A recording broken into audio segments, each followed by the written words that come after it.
There's no evidence. مدح حتى Maalinkii inta maqal lagu aaso meel Soomaaliya iga caraf badan iga sharaf badan adduunka ku jirto laakiin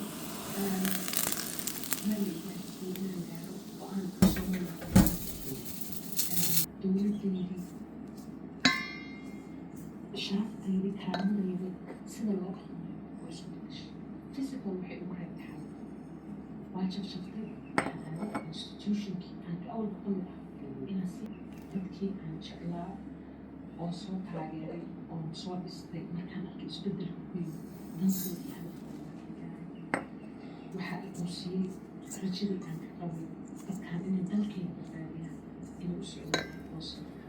Soomaaliya isawixii intaan aan ku dhex jiro intaan caqli yeeshay waxaa iiguli ugu noqonaya isawixii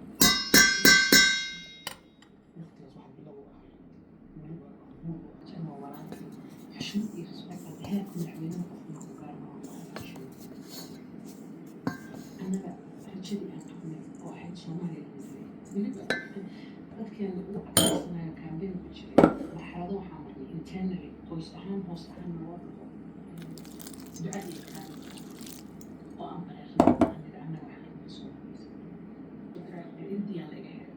Soomaaliya wuxuu baray rules of relations inay jirto wax badan waxaa soo taaraanka isku qabacsan ilaaha isku hal isku hayo because adiyana waday Soomaaliyada iyo shacabnimada ana wasiiro ma doona wasiir iska dhaafin oo dowladda Soomaali loo leeyahay faa'iido aniga dadka qabacsan yahay qof kasto ee shaqada kula waxaan ku ogaay waraaqa inta ku jirto CV shaqadii uu bedelay inkastoo umar waa ka baxay xaalad meel sababta ay jirto rajadii dad